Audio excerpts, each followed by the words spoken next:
Hey, how's it going, guys? Welcome back to my YouTube channel. My name is Georgiman and I'm your friendly neighborhood anime and manga fan. I love all things anime and all things manga, and I'm here today to talk about Chainsaw Man chapter 154. So, what do you think about this week's chapter?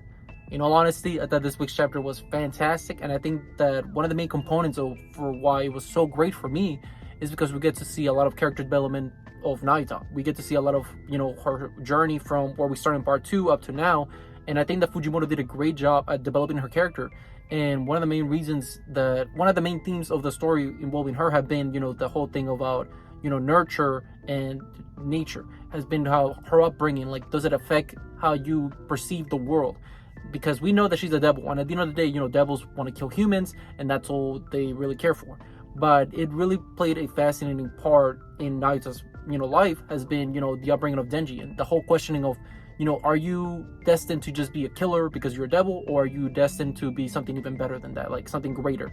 Because we see in this week's chapter that Nayuta starts second guessing herself, and maybe being human isn't so bad. And I think that was a very fascinating way that Fujimoto as an author has been developing her as a character, and I think that was fantastic. Now, before I go any further with this week's chapter, I just want to give you guys a quick reminder to make sure to subscribe to my YouTube channel so you guys can be up to date with all my Chainsaw Man as well as all my anime and manga content that I'll be providing in this channel. It really helps out a lot, and I would really, really appreciate it if you guys could subscribe to my YouTube channel. So if you guys could, please subscribe to my YouTube channel. Now, with all that out of the way, let's get into this week's chapter. So this week's chapter starts off where pretty much where we left off. Nayuta controls some of the humans, and we start seeing like a little fight between all of them. And, she's trying to do this so they're able to escape, Denji and herself and Fumiko as well.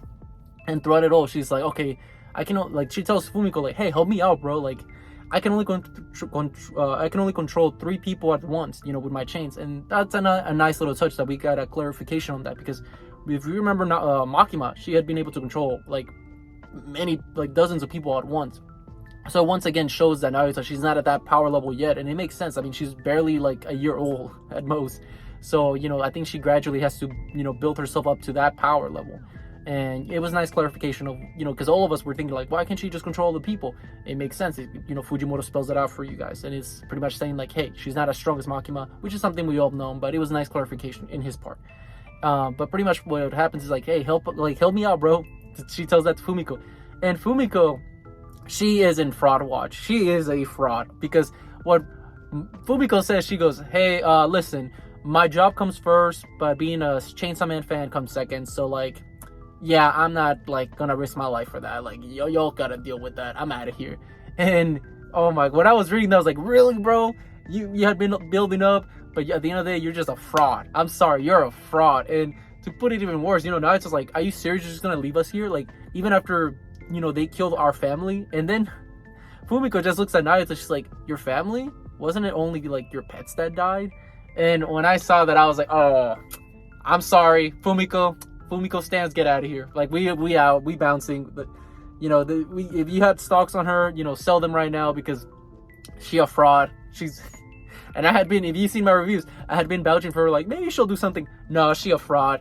Right now, Fumiko's trash. Like, get out of here. Like, you abandon our homies? Nah. Makes sense why you're doing it, because at the end of the day, it's a theme of the stories that, humanity's kind of a scum, and they're only after themselves, to protect their own butts.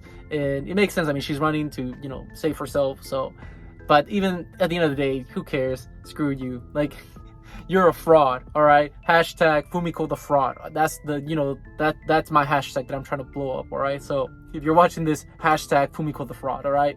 I want to see that all everywhere. But continuing on, we pretty much see that, eventually the humans are like, hey, why are we fighting each other? Like, hey, and they start like taking each other down. And we see that eventually, Nayuta, like, one of the people is like, there must be a devil here controlling everything. Like, we got to make sure we are able to find out who it is. And who steps up and like pretty much snitches on like Nayuta? It's Barem. You see Barem like, all bloodied up. It's like, hey, she's the devil. Kill her right now. She's the one that is doing all of this. And I was like, oh my god, Barem. I knew he was going to come into play. I knew it. If you've seen my reviews, I knew that he was going to come into play. I knew he was not down for the count. And pretty much what happens is all the people are like, hey, but she's a kid, bro. Like, we can't just harm her. And then we see the old lady from the last chapter. The one that she was like holding Nayuta. She's like, oh no, that chick said that she was her family is Chainsaw Man, so we gotta like take her out. She is the devil. And then people are like, are you sure? Like, isn't she just a child? And then some guys like, you, well, I heard that young kids are transforming into like their chainsaws are coming out of their heads, so like, and killing their parents. So like, yeah, I think we gotta take her out. And you see all these people like with their stakes and ready to kill Nayuta. And pretty much you see that they're like, yeah, we gotta take them down. We gotta kill Chainsaw Man and her. And you see that pretty much what Nayuta does is control one person, and this person that was gonna like attack like Denji and her, he becomes like controlled by her, and she lifts Denji up. And you know, this person starts like, you know, running away with Denji, and you see Nayuta speaking through the guy, and she's like, and you said that you didn't need me, like yeah, right. Like she's just saying like, you see, I guess you do need me after all, huh? And you see pretty much that she lets Denji run away with the, you know, she's escorting Denji to safety by pretty much using this person to just keep running. And how we end the chapter is pretty much we see that all these people are surrounding Nayuta, and Nayuta, like, she's like, oh man, like I finally get to kill, yeah. But throughout it all, you see that pretty much she's not trying to kill these people. She's like, and then you see an inner monologue of her that was very fascinating as she's controlling some of the humans to fight for her. And she says that, you know, killing, like I always thought like killing was gonna be like whatever, like easy peasy, but I think that like killing isn't like cool. Like I really enjoy it. Like there's a difference between killing and I'd rather enjoy playing video games than killing people. Like, and that was a nice little touch that from Fujimoto's part of once again developing her character as a whole, and the whole concept of, you know, the nature versus nurture. Because like I said, you know, Denji, you know, raised her up to like be a regular kid. You know, she went, you know, she had a loving family, and Denji and the dogs, and you know, the cat. And I think I think Fujimoto has been, you know, developing her fantastically, in the sense that up to this point in the story, we all thought like, oh no, she's eventually gonna be like, you know, her Makima is gonna come out, like, you know, her inner control double is gonna show up. And I think Fujimoto put the stops and all that, you know, he put the brakes, and it's like, no, like she's genuinely just, you know, a kid. And it really emphasizes when, you know, when the people are like trying to harm her, and one of them like even like cuts her with, like, he throws a spear at her, and like she dodges it, but she still is able to get cut in her shoulder, and she's like, stop guys, I'm just a kid. And like, yeah, I think that was the point. Like I think that's the point of the story, where, you know, she at the end of the day is just a kid. You know, we can say that she's the control double, she's one of the four horsewomen in the apocalypse, and why not like one of the four like devils that you know, the Nostradamus apocalypse and all that. And because we can say she's all powerful, but at the end of the day, she's just a kid.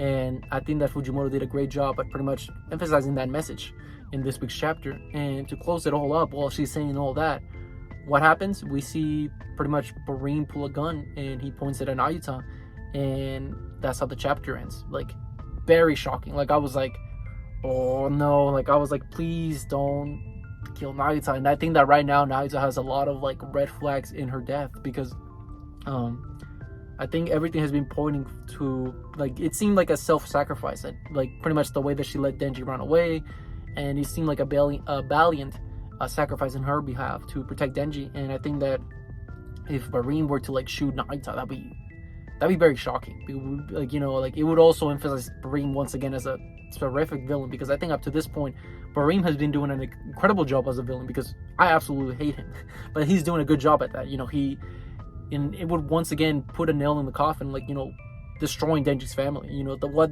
does Denji have left? And that's Nayuta. You know, he's already lost everything. He lost his pets, he lost Aki, power, you know, all the people he's cared for, like, and Nayuta's the last glimpse of hope that he has. And imagine if that gets taken away. I think that would be like terrible. Like that would be heartbreaking for him. And I think that would drive out like he says, he wants the real Chainsaw Man, the one that was fighting like Makima and all the hybrids. And I think that's what he's trying to accomplish by doing all of this. So I wouldn't put it past Fujimoto to kill, you know, Nayuta, because Fujimoto is known for just killing characters at a glimpse notice. So I wouldn't be surprised, but I really, really hope that he does not kill Nayuta, because, you know, she's the homie, bro. Like she's Denji's sister, and I don't want to see Denji go through more suffering. But with all that being said, what did you guys think about this week's chapter? Did you guys love it? Did you guys hate it? Did you guys thought it was alright? Whatever you guys thought, let me know in the comment section down below. Also, thank you so much for sticking all the way to the end of the video. I really appreciate it. And don't forget to like, comment, and subscribe to my YouTube channel for more Chainsaw Man, as well as more anime and manga content in the near future. But yeah, with all that being said, I hope you guys have a great rest of your day. Bye-bye.